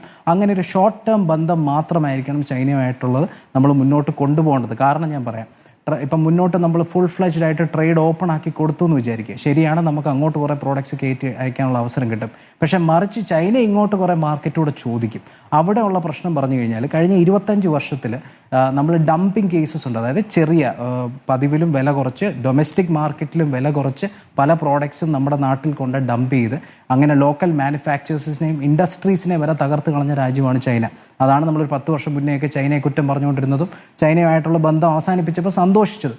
ആ ചൈനയുടെ പേരിൽ കഴിഞ്ഞ വർഷം പോലും, ഇപ്പോഴും ട്രേഡ് നടക്കുന്നുണ്ടെന്ന് നമുക്കറിയാം, കഴിഞ്ഞ വർഷം 43 ആൻറ്റി ഡംപിങ് കേസുകളാണ് വന്നത്. അതിൽ 34 ചൈനയുടെ പേരിൽ. അതായത് 80% ഡംപിങ് കേസുകളും ചൈനയുടെ പേരിലാണ്. അങ്ങനെ ട്രേഡിൽ പോലും ചൈനയെ പൂർണ്ണമായിട്ട് വിശ്വസിക്കാൻ പറ്റുമെന്ന് തോന്നുന്നില്ല. അതുകൊണ്ട് ഇതൊരു ടെമ്പററി റിലേഷൻഷിപ്പായിട്ട് കണ്ട് താൽക്കാലികമായിട്ട് ഒരു ബെനിഫിറ്റ് എവിടെയെങ്കിലും നമുക്ക് കൊണ്ടെത്തിക്കാൻ സാധിക്കുമെങ്കിൽ ചില മാർക്കറ്റ്സ്, ചില പ്രോഡക്റ്റ്സ് ഒക്കെ നമുക്ക് ഡയറക്റ്റ്ലി ഡൈവേർട്ട് ചെയ്യാം. അങ്ങനത്തെ ഉള്ള സാധനങ്ങൾ മാത്രം കയറ്റി അയക്കുക എന്നുള്ളതാണ്. മാത്രമല്ല ഇന്ത്യ ലോങ് ടേമിൽ ഈ ഒരു ട്രിനിറ്റിയുടെ കാര്യം പറഞ്ഞു, റഷ്യയും ചൈനയും ഇന്ത്യയുള്ള ട്രിനിറ്റിയുടെ കാര്യം പറയുന്നുണ്ട്. പക്ഷേ അവിടെയും ഇന്ത്യക്ക് കുറേ കൺഫ്യൂഷൻസ് ഉണ്ട്. ഇപ്പം നേരത്തെ ശ്രീ മോഹൻ വർഗീസ് പറഞ്ഞു ക്വാഡിൻ്റെ കാര്യം പറഞ്ഞു. നമ്മൾ ക്വാഡിൽ മെമ്പറാണ്, നമ്മൾ I2U2 മെമ്പറാണ്. അതായത് ഇന്ത്യ, ഇസ്രായേൽ, USA, UAE ഇവിടെ നമ്മൾ മെമ്പറാണ്. ഇതിൻ്റെ ട്രംപ് വരുമോ ഇല്ലയോ എന്നുള്ളത് തീർച്ചയായിട്ടില്ല, അദ്ദേഹം പറഞ്ഞ പോലെ തന്നെ. പക്ഷേ ഈ മീറ്റിങ്ങുകൾ നടക്കുന്ന സമയത്ത് ചൈനയ്ക്കെതിരെയുള്ള ചൈനയെ ഇൻഡോ പസഫിക് റീജിയനിൽ ചൈനയെ തളർത്താൻ വേണ്ടിയാണ് ക്വാഡ് ശരിക്കും നമ്മൾ വെച്ചിരിക്കുന്നത്. ആ ക്വാഡ് പെട്ടെന്ന് ഇല്ലാതാവുമെന്ന് ഞാൻ വിശ്വസിക്കുന്നില്ല. അങ്ങനെ വന്നു കഴിഞ്ഞാൽ അവിടെ ഇന്ത്യ എന്ത് നയമെടുക്കും? I2U2 ഇതേ സിമിലർ ആയിട്ടുള്ള പാർട്ട്നേഴ്സാണുള്ളത്. അവിടെ നമ്മൾ എന്ത് നയമെടുക്കും? തിരിച്ച് ഇവിടെ വരുമ്പോഴത്തേക്ക് നമ്മൾ ബ്രിക്സിലുണ്ട്, നമ്മൾ SCOയിലുണ്ട്, നമ്മൾ ഈ ഒരു ട്രിനിറ്റി ഫോം ചെയ്യുവാണെങ്കിൽ അതിലുണ്ട്. അവിടെ നമ്മൾ എന്ത് നയമെടുക്കും? അപ്പോൾ ഇന്ത്യ ശരിയാണ്, സ്ട്രാറ്റജിക് ഓട്ടോണമിയാണ്. പക്ഷെ അവിടെ ബാലൻസ് ചെയ്യേണ്ടതും സൈലൻസ് ചെയ്യേണ്ടതുമായിട്ടുള്ള കുറേ സിറ്റുവേഷൻസ് വരുന്നത്. പല കാര്യങ്ങളും നമ്മൾ സൈലൻസ് പാലിക്കേണ്ടതായിട്ടുള്ള ഒരു നിസ്സഹായത താൽക്കാലികമായിട്ടെങ്കിലും നമുക്ക് വരും എന്ന് തോന്നുന്നു. പക്ഷേ നിലവിൽ ഇന്ത്യ എടുത്തത് ഒരു തെറ്റായ തീരുമാനമാണെന്ന് എനിക്ക് തോന്നുന്നില്ല. കാരണം മറ്റൊരു രാജ്യവും മറ്റൊരു വലിയ മാർക്കറ്റുമായിട്ട് നമുക്കൊരു ഫ്രീ ട്രേഡ് അഗ്രിമെൻ്റ് ഇല്ല. പെട്ടെന്ന് നമുക്ക് ഓപ്പൺ അപ്പ് ആയി കിട്ടുന്ന ഒരു മാർക്കറ്റ് ചൈനയാണ്. താൽക്കാലികമായിട്ട് നമുക്ക് അവരെ ഡിപ്പെൻഡ് ചെയ്താലേ കോപ്പറേഷന് പോയേ പറ്റുള്ളൂ. തെറ്റായൊരു തീരുമാനമാണ്. പക്ഷേ ലോങ് ടേം റിലേഷൻഷിപ്പിലേക്കാണ് ചൈനയുമായിട്ട് പോകുന്നതെങ്കിൽ അതൊരു തെറ്റായ തീരുമാനമായിട്ട് മാറുമെന്ന് ഞാൻ കരുതുന്നു. ഇപ്പോൾ ചൈനയും അമേരിക്കയും തമ്മിലുമുണ്ട് ഈ കച്ചവട ബന്ധം, ഇന്ത്യയുമായിട്ടുമുണ്ട്, റഷ്യയുമായിട്ടുമുണ്ട്. അപ്പോൾ ഈ ബന്ധങ്ങളിൽ ഇപ്പോൾ ഇന്ത്യ ഇങ്ങനെയൊരു സഹകരണത്തിലേക്ക് പോകുമ്പോൾ ഇന്ത്യക്കെതിരെ മാത്രം ശക്തമായ നിലപാടെടുക്കാൻ പറ്റില്ല. ഇപ്പോൾ അധിക ചുങ്കം ചുമത്തിയിരിക്കുന്നത് ഇന്ത്യക്കെതിരെ മാത്രമാണ്. പക്ഷേ ഇന്നത്തെ ഈ ഉച്ചകോടിയിൽ തന്നെ അമേരിക്കൻ വിദേശകാര്യ secretary Marco Rubio India US ബന്ധത്തെ പുകഴ്ത്തി സംസാരിച്ചിട്ടുമുണ്ട്. പുതിയ ഉയരങ്ങളിലെത്തും ഈ ബന്ധം എന്ന് പറഞ്ഞത് ഇന്ത്യ വേറൊരു തരത്തിലേക്ക് നീങ്ങുന്നു എന്ന് മനസ്സിലാക്കിയത് കൊണ്ട് തന്നെ ഇന്ത്യയെ പിന്തിരിപ്പിക്കാനുള്ള പ്രതികരണമായി അതിനെ കാണേണ്ടതുണ്ടോ? അങ്ങനെ വരുമ്പോൾ ട്രംപ് നിലപാടിൽ നിന്നും പിന്നാക്കം പോകാനുള്ള സാധ്യത എത്രത്തോളമാണ്? പിന്നോക്കം പോകണമെങ്കിൽ ഇന്ത്യ 3-4 കാര്യങ്ങളിൽ റഷ്യയും ചൈനയുമായിട്ട് കോപ്പറേറ്റ് ചെയ്യണം, ശക്തമായിട്ട് കോപ്പറേറ്റ് ചെയ്യണം. ഒരു ഉദാഹരണം പറയാം. ഇപ്പം ഡോളറൈസേഷൻ്റെ കാര്യം മുമ്പ് ഇവിടെ സൂചിപ്പിച്ചു. ഡോളറിനെ ഇല്ലാതാക്കണമെങ്കിൽ ഇപ്പോൾ തൽക്കാലം ഇന്ത്യ ചെയ്യുന്നുണ്ട്, അറിഞ്ഞോ അറിയാതെയോ റഷ്യയുമായിട്ടുള്ള ട്രേഡിൽ ഇന്ത്യൻ റുപ്പിയും റഷ്യൻ റൂബിളും വെച്ചാണ് ചെയ്യുന്നത്. ചൈനയും റഷ്യയായിട്ടുള്ള ട്രേഡ് ചൈനീസ് യുവാനും റഷ്യൻ റൂബിളുമായിട്ടാണ് ചെയ്യുന്നത്. പക്ഷേ ബ്രിക്സിൽ കോമൺ ആയിട്ട് ഡോളറിനെതിരെ ഒരു കറൻസി കൊണ്ടുവരാമെന്ന് ചൈനയും റഷ്യയും പറഞ്ഞപ്പോൾ അതിനെ ആദ്യം എതിർത്ത രാജ്യം ഇന്ത്യയാണ്. വേണ്ട എന്ന് പറഞ്ഞു. IMFും വേൾഡ് ബാങ്കും അമേരിക്കയുടെ കുത്തകയാണ്. അതും അവർക്കൊരു ടൂളാണ്. ആ ടൂളിനെതിരെ നമുക്ക് ന്യൂ ഡെവലപ്മെൻറ്റ് ബാങ്കും CRA എന്ന് പറഞ്ഞ 2 ഇൻസ്റ്റിറ്റ്യൂഷൻസ് കൊണ്ടുവരാം, അതിനെ പ്രോപ്പപ്പ് ചെയ്യാമെന്ന് പറഞ്ഞപ്പോൾ അവിടെയും മടി കാണിച്ച രാജ്യം ഇന്ത്യയാണ്. അപ്പോൾ ഇവിടെ ചോദ്യം, ഇന്ത്യ ഈ പറഞ്ഞ പോലെ ഡോളറൈസേഷന് വേണ്ടി ഇനി ബ്രിക്സിൻ്റെ കോമൺ കറൻസി അപ്രൂവ് ചെയ്യുമോ? അതിന് ചൈനയ്ക്കൊപ്പം നിൽക്കുമോ? വേൾഡ് ബാങ്കിനും IMFനും ബദലായി തുടങ്ങുന്ന ഇൻസ്റ്റിറ്റ്യൂഷൻസ് ഇന്ത്യ ബാക്കിംഗ് കൊടുക്കുമോ? സ്വിഫ്റ്റ് എന്ന് പറയുന്ന അമേരിക്കയുടെ പേയ്മെൻറ്റ് സിസ്റ്റത്തിന് പകരമായിട്ട് ഓൾറെഡി ചൈന CIPS എന്ന് പറഞ്ഞ സിസ്റ്റം കൊണ്ടുവന്നു, റഷ്യ SPFS എന്ന് പറഞ്ഞ സിസ്റ്റം കൊണ്ടുവന്നു. ബ്രിക്സിൻ്റെ ഒരു കോമൺ പേയ്മെൻറ്റ് സിസ്റ്റം കൊണ്ടുവരാമെന്നൊരു ഡിസ്കഷൻ നടക്കുന്നു. അവിടെ ഇന്ത്യ ബാക്ക് ചെയ്യുമോ? അങ്ങനെയൊക്കെ ചെയ്താൽ തീർച്ചയായിട്ടും അമേരിക്കയ്ക്ക് അവിടെ ഭയം ഉണ്ടാകും. കാരണം എന്ന് വെച്ച് കഴിഞ്ഞാൽ ഒരു പ്രോപ്പർ ആക്സസിൻ്റെ ഫോർമേഷൻ്റെ സൂചനയാണത്. പക്ഷേ നേരത്തെ പറഞ്ഞ സിറ്റുവേഷൻ നിൽക്കുന്നുണ്ട്. അമേരിക്കയുമായിട്ടുള്ള ബന്ധം മാറി മറിഞ്ഞ് വരുന്നതുകൊണ്ട് ഇന്ത്യ അത് ചെയ്യുമോ എന്നുള്ളത് ഒരു സംശയം. 2, മുമ്പും ഇന്ത്യ ചെയ്യാതിരുന്ന അമേരിക്കയെ പേടിച്ചിട്ടൊന്നുമല്ല. ഇന്ത്യ ബ്രിക്സിൽ ഒരു കോമൺ കറൻസി അപ്രൂവ് ചെയ്ത, കോമൺ പേയ്മെൻറ്റ് സിസ്റ്റം അപ്രൂവ് ചെയ്ത് കഴിഞ്ഞാൽ അവിടെ ഏറ്റവും കൂടുതൽ ബെനിഫിറ്റ് ഉണ്ടാകുമ്പോൾ ഒന്ന് ചൈനയാണ്. അത് നമ്മുടെ തൊട്ട് പാർട്ണറിംഗ് രാജ്യമായി ഇടയ്ക്കൊക്കെ റൈവലായി പ്രവർത്തിച്ചു വരുന്ന ചൈനയെ നമ്മൾ വളർത്താൻ അങ്ങനെ സഹായിക്കാൻ താല്പര്യമില്ല എന്നുള്ളത് കൊണ്ടാണ് ഇന്ത്യ ബ്രിക്സ് കോമൺ കറൻസിക്ക് അപ്രൂവ് ചെയ്തിരുന്നത്. സോ അങ്ങനെ ഒരു മൂവിലോട്ട് പോയാലേ അമേരിക്ക ഭയക്കുള്ളൂ. ആസ് ഓഫ് നൗ ഇതൊരു തുടക്കമായിട്ട് കാണുന്നു. തീർച്ചയായിട്ടും അവർക്കൊരു ഉള്ളിൻ്റെ ഉള്ളിലൊരു ഭയം കാണും. പക്ഷേ ഇന്ത്യ ചൈനയെ എതിർക്കുന്നതുകൊണ്ട് എത്രമാത്രം കോപ്പറേറ്റ് ചെയ്യുന്നൊരു സംശയം അമേരിക്കയ്ക്കുണ്ട്. അതുകൊണ്ടാണ് അവർ അല്പമെങ്കിലും ധൈര്യമായിട്ട് നിൽക്കുന്നത്. ശരി, ശ്രീ ശിവദാസൻ, ഇപ്പോൾ ഒരു കമ്മ്യൂണിസ്റ്റ് രാജ്യം എന്ന നിലയ്ക്ക് ചൈനയുമായി ഇന്ത്യ അടുക്കുന്നതിനെ താങ്കളുടെ പാർട്ടിയും താങ്കളും അതിനെ ശ്ലാഘിക്കുന്നുണ്ട്. പക്ഷേ ഇപ്പോൾ ശ്രീ നിർമ്മൽ ചൂണ്ടിക്കാണിച്ച ചില വിഷയങ്ങളുണ്ടല്ലോ. അവിടെ ഡംപിംഗ് കേസുകൾ നിരവധിയാണ് എന്നും അവരുടെ ഉൽപ്പന്നങ്ങളുടെ നിലവാരക്കുറവ്, കുറേ വിഷയങ്ങളുണ്ടല്ലോ. അവർ സ്വയം പര്യാപ്തമായ ഒരു രാജ്യമാണ്. അതുകൊണ്ട് തന്നെ നമുക്ക് അങ്ങോട്ടുള്ള കയറ്റുമതിക്കും സാധ്യത വളരെ കുറവാണ്. ഇതിൽ ലോകത്തിൽ ഇപ്പോൾ തന്നെ ഇന്ത്യയുടെ ഏറ്റവും പ്രധാനപ്പെട്ട വ്യാപാര പങ്കാളിയായിട്ടുള്ള രാജ്യങ്ങളിൽ ഒന്നാണ് ചൈന. 2, ഇന്ത്യ അയൽ രാജ്യങ്ങളുമായിട്ട് നല്ല ബന്ധം മെച്ചപ്പെടുത്തേണ്ടത് രാജ്യത്തിൻ്റെ നിലനിൽപ്പിന് ആവശ്യമാണ്, രാജ്യത്തിൻ്റെ സമൃദ്ധിക്ക് ആവശ്യമാണ്, രാജ്യത്തിൻ്റെ മുന്നോട്ട് പോക്കിന് ആവശ്യമാണ്. അയൽ രാജ്യങ്ങളെ ശത്രു രാജ്യങ്ങളാക്കി മാറ്റുകയല്ല വേണ്ടത്. അതിനെ എങ്ങനെയെല്ലാം വിശ്വാസത്തിലെടുത്തുകൊണ്ട് സൗഹൃദ അന്തരീക്ഷം രൂപപ്പെടുത്താം, സമാധാന അന്തരീക്ഷം രൂപപ്പെടുത്താമെന്നാണ് നാം ആലോചിക്കേണ്ടത്. അപ്പോൾ ആ നിലയിലുള്ള ആലോചനകളുമായിട്ട് നമ്മൾ പോകുമ്പോൾ ഇന്ത്യയിൽ നരേന്ദ്രമോദി അധികാരത്തിൽ വന്നതിന് ശേഷം എടുത്തുകൊണ്ടിരിക്കുന്ന നിലപാട് എന്നുള്ളത് അയൽ രാജ്യങ്ങളെ ശത്രുപക്ഷത്തേക്ക് തള്ളിയിടുക എന്നുള്ള സമീപനമാണ്. അത് ഭൂട്ടാൻ്റെ കാര്യത്തിൽ നമ്മൾ കണ്ടു, അത് ശ്രീലങ്കയുടെ കാര്യത്തിൽ നമ്മൾ കാണുന്നു, അത് ചൈനയുടെ കാര്യത്തിൽ, അങ്ങനെ പല രാജ്യങ്ങളുമായിട്ടുള്ള ബന്ധം കൂടുതൽ വഷളാകുന്നതിനാണ് നരേന്ദ്രമോദി കാരണമായിട്ടുള്ളത്. പക്ഷേ അത് പറയുമ്പോൾ ഇന്ന് നരേന്ദ്രമോദി ഷാങ്ഹായ് കോർപ്പറേഷൻ്റെ മീറ്റിങ്ങിൽ പങ്കെടുക്കാനിടയായിട്ടുള്ള ഒരു ലോക സാഹചര്യത്തെ നാം കാണുകയും വേണം. നേരത്തെയും ഷാങ്ഹായ് കോർപ്പറേഷൻ്റെ മീറ്റിങ്ങുകൾ നടന്നിട്ടുണ്ട്. അന്ന് ഏതെങ്കിലും ഒരു ഉദ്യോഗസ്ഥനെ പാർലമെൻറ്റിൽ നിന്ന് അയക്കണം അല്ലെങ്കിൽ രാഷ്ട്രപതി ഭവനിൽ നിന്ന് അയക്കണമെന്ന് പറഞ്ഞുകൊണ്ടല്ല കത്തയച്ചിരുന്നത്. ഇന്നത്തെ രാഷ്ട്രീയ സാഹചര്യത്തിൻ്റെ മാറ്റം എന്താണ്? അമേരിക്ക ഇന്ത്യക്കെതിരായി ഒരു വ്യാപാര യുദ്ധം ലോകത്ത് രൂപപ്പെടുത്തുന്നതിന് വേണ്ടി തീവ്രമായി പരിശ്രമിക്കാൻ പോകുന്നതെന്നുള്ള ഒരു സ്ഥിതി നമ്മൾ ഫേസ് ചെയ്യുകയാണ്. ആ ഫേസ് ചെയ്യുന്ന ഘട്ടത്തിൽ എങ്ങനെയാണ് ഇതിനെ മറികടക്കുക എന്നുള്ളത് തികച്ചും ഒരു ഗവൺമെൻറ് എന്ന നിലയിൽ ആലോചിക്കേണ്ടുന്ന കാര്യമാണ്. പക്ഷേ ഇപ്പോഴും ഇന്ത്യ ഗവൺമെൻറ് ശക്തമായിട്ടുള്ള നിലപാടുകളിലേക്ക് പോകാൻ തയ്യാറായിട്ടില്ല. നോക്കൂ, ഇന്ത്യൻ ഉൽപ്പന്നങ്ങൾക്ക് അമേരിക്കയിൽ ഇറക്കുമതി തീരുവ വലിയ നിലയിൽ അടിച്ചേൽപ്പിക്കുന്നതിന് വേണ്ടി ട്രംപിൻ്റെ ഭരണകൂടം ശ്രമിച്ചുകൊണ്ടിരിക്കുമ്പോൾ അമേരിക്കയിൽ നിന്ന് ഇന്ത്യയിലേക്ക് ഇറക്കുമതി ചെയ്യുന്ന സാധന സാമഗ്രികൾ, അവർ പ്രധാനമായും ഇറക്കുമതി ചെയ്യുന്ന പൾസിൻ്റെ കാര്യത്തിലാണെങ്കിൽ അല്ലെങ്കിൽ ആപ്പിളിൻ്റെ കാര്യത്തിലാണെങ്കിൽ അതുപോലുള്ള ഉൽപ്പന്നങ്ങളുടെ കാര്യത്തിൽ എന്തുകൊണ്ട് നമ്മുടെ രാജ്യത്തിന് നികുതി ഏർപ്പെടുത്തിക്കൂടാ? എന്തിനാണ് അവരുടെ മുമ്പിൽ ഒരു തുറന്ന അതിൽ നയവും ഭയാനകമായിട്ടുള്ള എന്താ പറഞ്ഞാൽ ഭയപ്പെടലോടുകൂടിയുള്ള ഒരു സമീപനവും സ്വീകരിക്കുന്നത്? ഇന്ത്യയിൽ നിന്ന് ചെമ്മീൻ അങ്ങോട്ട് കയറ്റുമതി ചെയ്യുമ്പോൾ, ഇന്ത്യയിൽ നിന്ന് മത്സ്യം അങ്ങോട്ട് കയറ്റുമതി ചെയ്യുമ്പോൾ ഉയർന്ന ഇറക്കുമതി തീരുവയുടെ കാരണമായിട്ട് നമ്മുടെ മത്സ്യ കർഷകർ അതിഭീകരമായിട്ടുള്ള ഒരു പ്രതിസന്ധിയെ നേരിടുന്നു. എന്നാൽ അമേരിക്കയിൽ നിന്ന് ഇങ്ങോട്ട് ആപ്പിൾ ആയാലും ആൽമണ്ട്സ് ആയാലും പൾസസ് ആയാലും ഇറക്കുമതി ചെയ്യുന്നതിന് യാതൊരു തടസ്സവും ഇല്ലാതാക്കിയിരിക്കുന്നു. നമ്മുടെ രാജ്യത്ത് കോട്ടൺ ഇറക്കുമതിയുമായി ബന്ധപ്പെട്ട കാര്യം ഞാൻ പറഞ്ഞല്ലോ. 11% സ്ക്രാപ്പ് ചെയ്യുന്നതിന് തീരുമാനമെടുക്കുന്നതിലൂടെ ആരെയാണ് സഹായിക്കുന്നത്? അത് ഇന്ത്യയിലെ കർഷകരെയോ ഇന്ത്യയിലെ തൊഴിലാളികളെയോ അല്ല. അപ്പോൾ നികുതി ഘടന എന്നുള്ളത്, താരിഫ് നയം എന്നുള്ളത് ഈ രാജ്യത്തിലെ ജനങ്ങളുടെ താല്പര്യത്തെ അനുസരിച്ചായിരിക്കണം എന്ന നയവും സമീപനം എടുത്താണ് നാം പോകേണ്ടതെങ്കിൽ, അങ്ങനെ പോകുമ്പോൾ അമേരിക്കയുടെ ഡോളർ ആധിപത്യത്തിനെതിരായിട്ടുള്ള ശരിയും ശാസ്ത്രീയവുമായിട്ടുള്ള നിലപാട് നമ്മൾ എടുക്കേണ്ടതായിട്ടുണ്ട്. അതിൽ ഇന്ത്യയുടെ ഇന്നത്തെ ലോകത്തിലെ ഏറ്റവും പ്രധാനപ്പെട്ട വ്യാപാര പങ്കാളികളിൽ ഒരാളായിട്ടുള്ള ചൈനയുമായി സമാധാനപരമായ സൗഹൃദത്വം എന്നുള്ളത് തന്നെയാണ് നാം പുലരേണ്ടുന്ന ഏറ്റവും പ്രധാനപ്പെട്ട കാര്യം. 1955 ഞാൻ നേരത്തെ സൂചിപ്പിച്ചിട്ടുള്ള പഞ്ചശീല കരാറും അതിൻ്റെ തുടർച്ചയിൽ ലോകത്ത് ചൈനയുമായി രൂപപ്പെട്ട് വളർന്നു വന്നിട്ടുള്ള ഒരു സാഹചര്യമുണ്ടായിരുന്നു. ചൗവൻലായും ജവഹർലാൽ നെഹ്റുവും ഒപ്പുവെച്ചിട്ടുള്ള കരാർ. അതിൻ്റെ പിൻകാലത്തെ അനുഭവങ്ങളെല്ലാം ചരിത്രത്തിൻ്റെ ഭാഗമായി നമ്മുടെ മുമ്പിൽ നിൽക്കുകയാണ്. ഇന്നും അതൊരു വലിയ വഴിവിളക്കായി നമ്മുടെ മുമ്പിൽ അന്താരാഷ്ട്ര ബന്ധങ്ങളിൽ നിൽക്കുകയാണ്. അമേരിക്കയുടെ സമീപനം എന്താണ്? അമേരിക്കയ്ക്ക് ഇഷ്ടമല്ലാത്ത ഒരു നിലപാടും അന്താരാഷ്ട്ര സമൂഹത്തിന് മുമ്പിൽ ഇന്ത്യ ഉൾപ്പെടെയുള്ള രാജ്യങ്ങൾ എടുക്കാൻ പാടില്ല എന്നുള്ളതാണ്. ക്യൂബക്കെതിരായി അമേരിക്കയുടെ ഉപരോധം. ക്യൂബയുമായി ആരും വാണിജ്യ ബന്ധത്തിൽ ഏർപ്പെടാൻ പാടില്ല. ഏർപ്പെടുന്ന രാജ്യങ്ങൾക്കെതിരെ ഉപരോധം ഏർപ്പെടുത്തുന്നു. ഉക്രൈനുമായിട്ടുള്ള വിഷയത്തിനകത്ത് സ്വതന്ത്ര നിലപാടെടുക്കുന്ന, റഷ്യയുമായിട്ട് എണ്ണ വാങ്ങുന്ന അല്ലെങ്കിൽ റഷ്യയുമായിട്ട് വ്യാപാര പങ്കാളിത്തത്തിലേക്ക് പോകുന്ന രാജ്യങ്ങൾക്കെതിരായിട്ട് അമേരിക്ക ഉപരോധം പ്രഖ്യാപിക്കുന്നു. ഫലസ്തീനിലെ ജനതയുടെ പോരാട്ടം, അവരുടെ ജീവിക്കുന്നതിന് വേണ്ടിയുള്ള അതിതീവ്രമായിട്ടുള്ള സമരം, ദേശമില്ലാത്ത ദേശവാസികളുടെ സ്വന്തം ദേശത്തിനായിട്ടുള്ള സമരം, ആ സമരത്തിന് ഏതെങ്കിലും രാജ്യം പിന്തുണ കൊടുക്കുന്നുണ്ടെങ്കിൽ അവർക്കെതിരായിട്ട് ഉപരോധം പ്രഖ്യാപിക്കുന്നു. നേരത്തെ വിയറ്റ്നാമിൻ്റെ കാര്യത്തിൽ നാം കണ്ടതാണ്. വിയറ്റ്നാം എന്നൊരു രാജ്യത്തെയാകെ ചുട്ടുകരിക്കുന്നതിന് വേണ്ടി യെല്ലോ ബോംബുകൾ ഉൾപ്പെടെ ഉപയോഗപ്പെടുത്തിക്കൊണ്ട് അമേരിക്ക നടത്തിയിട്ടുള്ള കടന്നുകയറ്റം. ആ ഘട്ടത്തിൽ മേരാ നാം തേരാ നാം ഹമാരാ നാം വിയറ്റ്നാം എന്ന് മുദ്രാവാക്യം വിളിച്ച ലോകത്തിലെ ക്യാമ്പസുകളിലെ വിദ്യാർത്ഥികൾ, ലോകത്തിലെ പൊരുതുന്ന മനുഷ്യർ, പുരോഗമനകാരികളായ ആളുകൾ, അവരൊക്കെ അമേരിക്കൻ സാമ്രാജ്യത്വത്തിനെതിരായി അണിനിരക്കുകയുണ്ടായി. ഹിരോഷിമയിലും നാഗസാക്കിയിലും ബോംബ് വർഷിച്ച് 10,000-ങ്ങളെ കൂട്ടക്കുരുതി നടത്തിയിട്ടുള്ള അമേരിക്കയുടെ ആ രാഷ്ട്രീയ നയം അവരിന്നും തുടരുകയാണ്.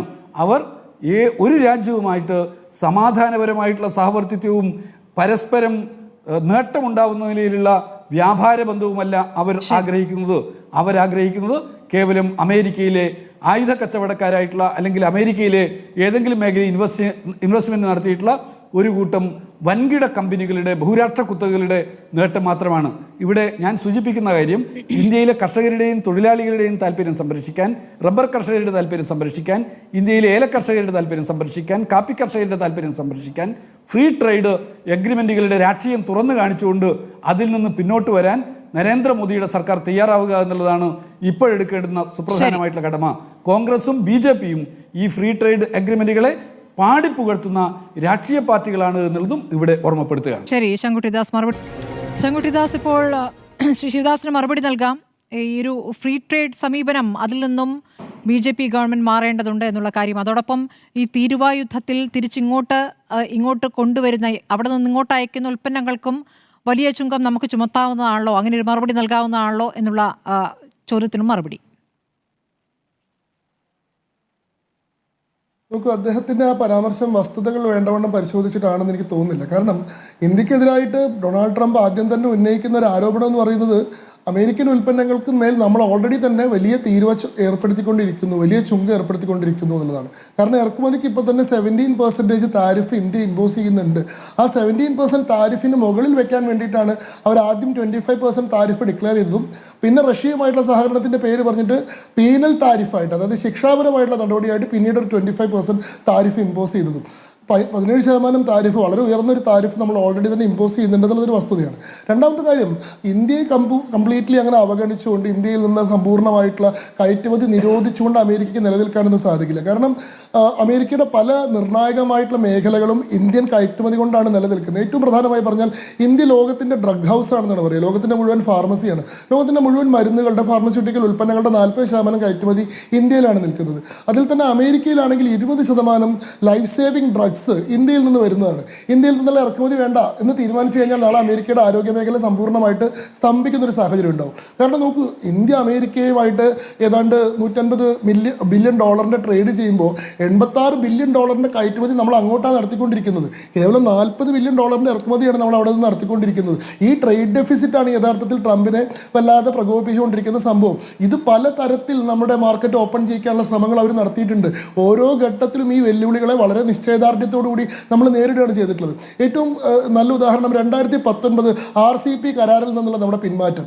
അതായത് കാർഷിക മേഖലയിൽ കൊടുത്തുകൊണ്ടിരിക്കുന്ന സബ്സിഡികൾ മുഴുവൻ പിൻവലിക്കണം, മിനിമം സപ്പോർട്ട് പ്രൈസ് പോലത്തെ സപ്പോർട്ടിംഗ് മെഷേഴ്സ് പിൻവലിക്കണം, ഈ ക്ഷീരമേഖലയിൽ അമേരിക്കയ്ക്ക് കംപ്ലീറ്റ് ആക്സസ് കൊടുക്കണം എന്നൊക്കെ ഉള്ളതായിരുന്നു നമ്മുടെ ആവശ്യം. പക്ഷേ നരേന്ദ്രമോദി പറഞ്ഞ 4 points of non negotiability, 4 negotiate ചെയ്യാത്ത പോയിന്റുകളുണ്ട്. അതിലൊന്ന് കൃഷിയാണ്, ഒന്ന് മത്സ്യമേഖലയാണ്, ഒന്ന് ക്ഷീരമേഖലയാണ്, ഒന്ന് ഇടത്തരക്കാർ എന്നുള്ളതാണ്. ഈ 4 മേഖലകളിൽ ഒരു തരത്തിലുള്ള വിട്ടുവീഴ്ചയ്ക്കും തയ്യാറാവില്ല എന്നുള്ളതാണ്. നമ്മൾ ഓൾറെഡി കർഷകരുടെ സബ്സിഡി എന്ന് പറയുന്ന ആശയത്തിൽ നിന്ന് മാറിയിട്ട് കർഷകർക്ക് നേരിട്ട് ഡയറക്റ്റ് ബെനിഫിഷ്യറി ട്രാൻസ്ഫറിലൂടെ 11 കോടി കർഷകർക്ക് 3.5 ലക്ഷം കോടി രൂപ, 6,000 രൂപ അക്കൗണ്ടിൽ വെച്ചിട്ട് കൊടുക്കുന്നുണ്ട്. നമ്മുടെ കാർഷിക കയറ്റുമതി എന്ന് പറയുന്നത് 4.2 lakh crore ആണ്, 4.2 ലക്ഷം കോടിയാണ്, ഇരട്ടിയിലധികമായിട്ട് വർദ്ധിച്ചിട്ടുണ്ട്. ഇത് കുറയ്ക്കണം എന്നുള്ള അമേരിക്കൻ ഡിമാൻഡിനെ വളരെ ശക്തമായിട്ട് എതിർക്കുകയും RCEPയിൽ നിന്ന് ഇറങ്ങിപ്പോരുകയും ചെയ്തിട്ടുണ്ട്. നമ്മൾ 2019 തന്നെ വേൾഡ് ട്രേഡ് ഓർഗനൈസേഷനിൽ നടന്നിട്ടുള്ള മത്സ്യമേഖലയിൽ കൊടുക്കുന്ന സബ്സിഡികൾ വെട്ടിച്ചുറക്കണം എന്നുള്ള ആവശ്യത്തിന് വേൾഡ് ട്രേഡ് ഓർഗനൈസേഷനിൽ ഇരുന്ന് അതിശക്തമായ പോരാട്ടം നടത്തിയിട്ട് ആ ഡിമാൻഡിനെ നമ്മൾ എതിർത്തിട്ടുണ്ട്. ഇപ്പോൾ മത്സ്യസമ്പദാ യോജനയിലൂടെ ലോകത്തിലെ 2ാമത്തെ വലിയ മത്സ്യ കയറ്റുമതി നടത്തുന്ന രാജ്യം നമ്മളാണ്. അപ്പോൾ നമ്മുടെ ഇൻട്രസ്റ്റുകളെ പ്രൊട്ടക്ട് ചെയ്തുകൊണ്ട് മാത്രമേ എല്ലാ കാലത്തും അമേരിക്കയുമായിട്ട് നമ്മൾ ഇടപെട്ടിട്ടുള്ളൂ. ആ ഇടപാടിൽ എപ്പോഴും ഇന്ത്യക്കാണ് ആനുകൂല്യം ഉണ്ടാവുന്നത് എന്നുള്ളതാണ് ഇവരെ സംബന്ധിച്ചിടത്തോളം വലിയ പ്രശ്നം.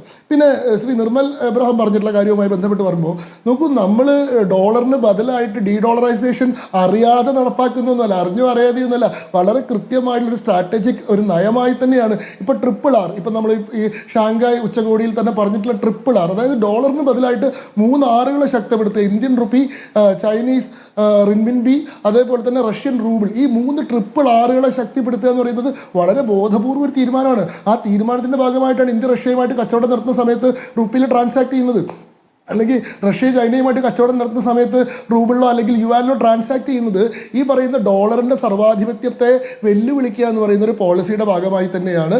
അതേപോലെ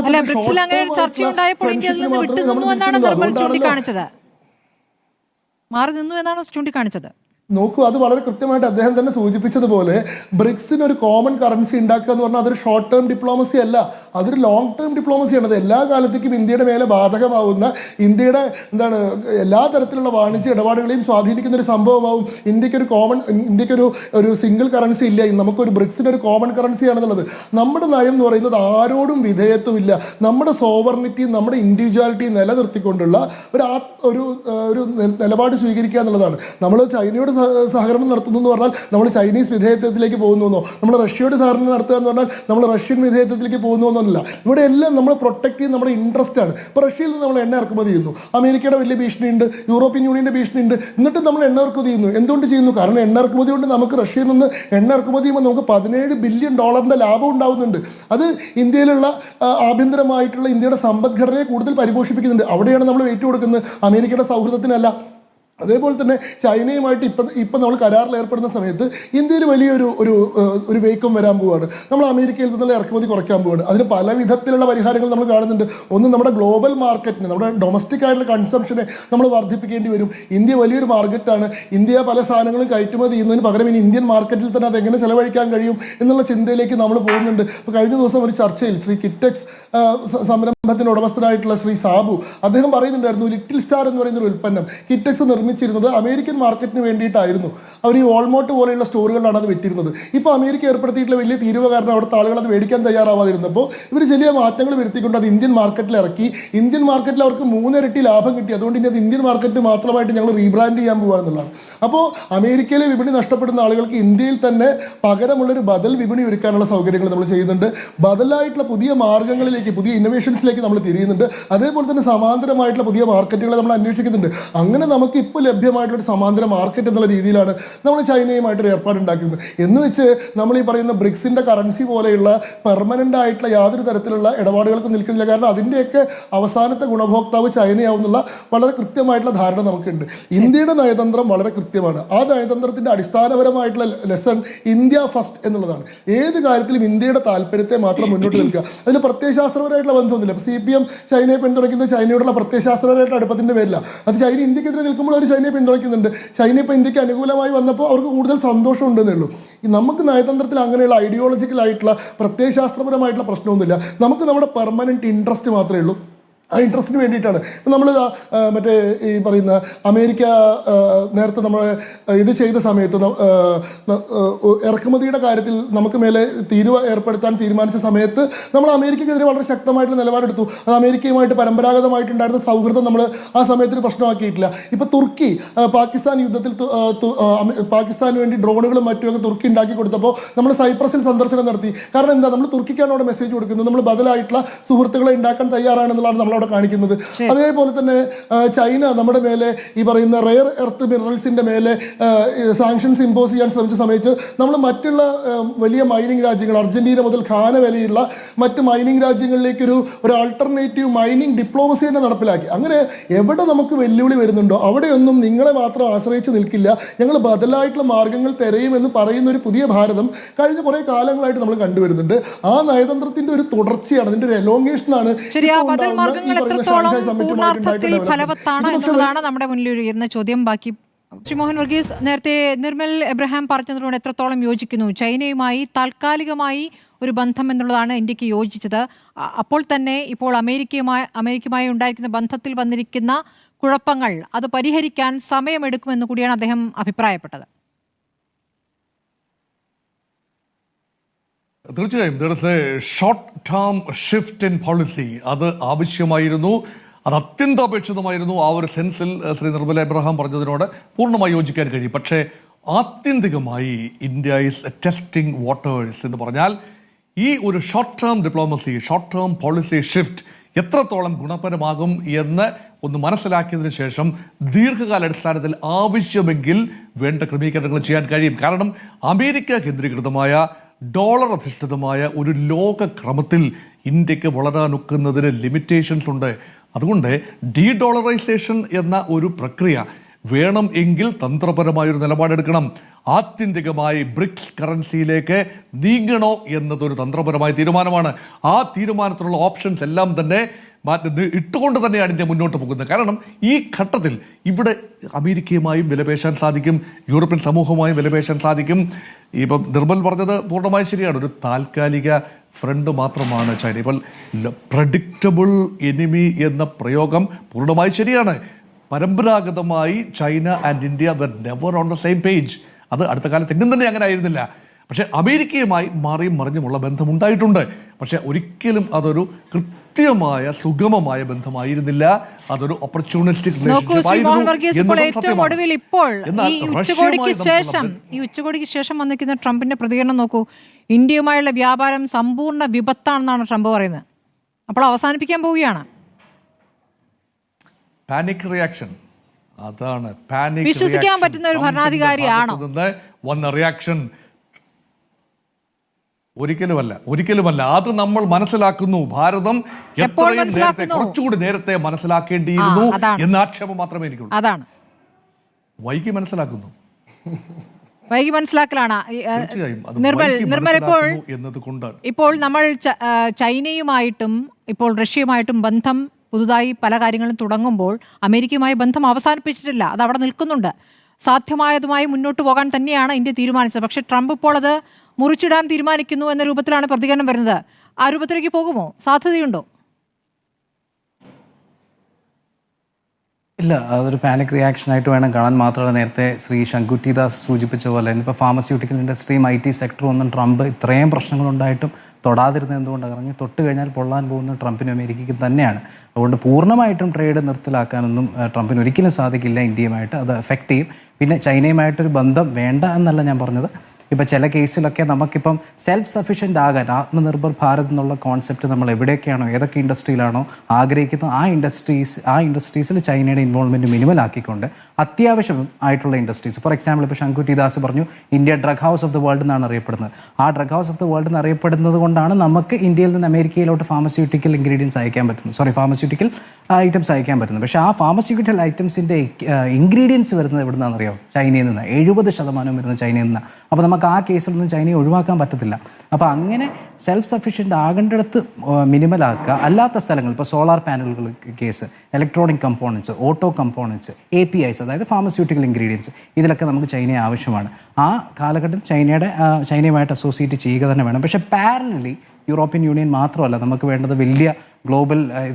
വലിയൊരു രാജ്യമല്ല വേണ്ടത്. പകരം ചെറിയ രാജ്യമാണെങ്കിലും ഗ്രോയിങ് മിഡിൽ ക്ലാസ് ഉള്ള ഹൈ പോപ്പുലേഷൻ ഉള്ള രാജ്യങ്ങളെ ടാർഗറ്റ് ചെയ്ത് ഫ്രീ ട്രേഡ് അഗ്രിമെൻറ്റ്സ് നോക്കണം. ഇപ്പോൾ ഇന്തോനേഷ്യ ചെറിയ രാജ്യമാണ്, പക്ഷേ വലിയ പോപ്പുലേഷനാണ്. താരതമ്യേന അത്യാവശ്യം വലിയ മിഡിൽ ക്ലാസ് ഉണ്ട്. ആഫ്രിക്കയിലാണെന്നുണ്ടെങ്കിൽ സൗത്ത് ആഫ്രിക്കയുണ്ട്, നൈജീരിയ ഉണ്ട്, തൊട്ടടുത്ത് ജപ്പാനുണ്ട്, സൗത്ത് കൊറിയ ഉണ്ട്. ഇങ്ങനെയുള്ള രാജ്യങ്ങളുമായിട്ടൊക്കെ ഫ്രീ ട്രേഡ് അഗ്രിമെൻറ്റിൽ എത്താൻ സാധിച്ചാൽ കുറച്ചൊക്കെ നമുക്ക് അങ്ങോട്ടും ഇങ്ങോട്ടും ഒരു ലിവറേജ് കിട്ടും. അതുവരെ ചൈനയുമായിട്ട് ഷോർട്ട് ടേം ആയിട്ട് നമ്മൾ സിസ്റ്റമാറ്റിക് ആയിട്ടൊരു അസോസിയേഷൻ കുഴപ്പമില്ല. അടുത്ത ശ്രീ നിർമ്മല ഇബ്രാഹിം, വേറൊരു കാര്യം കൂടിയുണ്ട്. ഇപ്പോൾ അവിടുത്തെ ഫെഡറൽ കോടതി ഇപ്പോൾ ഈ തരത്തിലുള്ള തീരുവ ചുമത്തുന്നതിനെതിരെ വിധി വന്നിരിക്കുന്നു ഫെഡറൽ കോടതിയുടെ ഭാഗത്തുനിന്ന്. അപ്പോൾ കോടതിയെ പഠിച്ചുകൊണ്ടുള്ള പരാമർശം ട്രംപിന്റെ ഭാഗത്തുനിന്ന് വരികയാണ്. ഇനി സുപ്രീം കോടതിയിലേക്ക് പോവുകയും ചെയ്യും. അപ്പോൾ അവിടെ രാജ്യത്തിനകത്തുനിന്ന് തന്നെ ട്രംപിന്റെ തീരുമാനങ്ങൾക്ക് എതിർപ്പുണ്ടാകുന്നു, കോടതിയിൽ നിന്ന് തന്നെ എതിർപ്പുണ്ടാകുന്ന സാഹചര്യമുണ്ട്. അപ്പോൾ മറിച്ചൊരു വിധി സുപ്രീം കോടതിയിൽ നിന്ന് വന്നാൽ ഇതൊക്കെ തന്നെയും പഴയ രൂപത്തിലേക്ക് പുനഃസ്ഥാപിക്കേണ്ടി വരില്ല. അങ്ങനെ പോകുമോ ട്രംപ്? ആരെയും അനുസരിക്കാത്ത ഒരാളാണ്.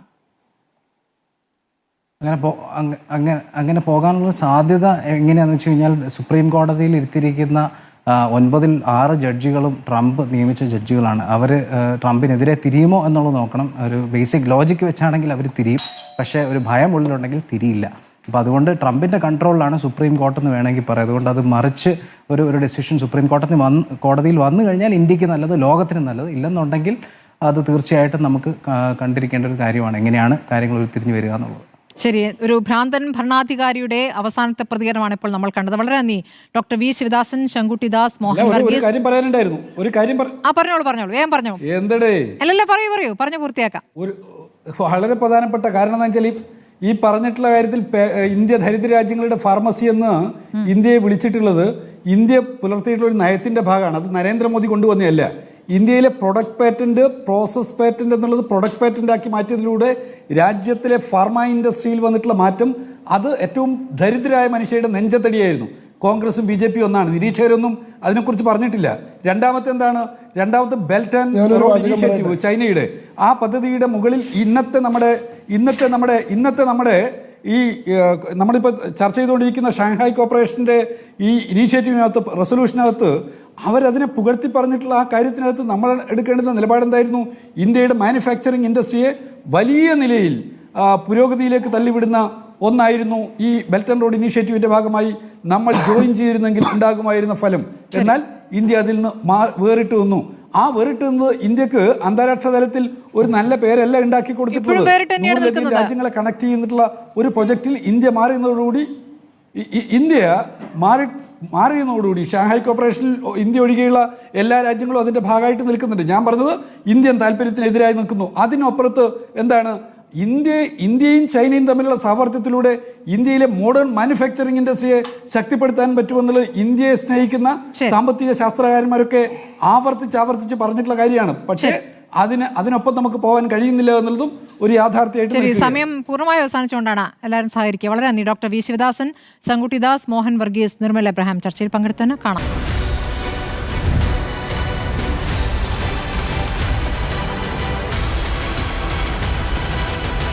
ഡിബേറ്റ് വിത്ത് സ്മൃതി പരുത്തിക്കാട്.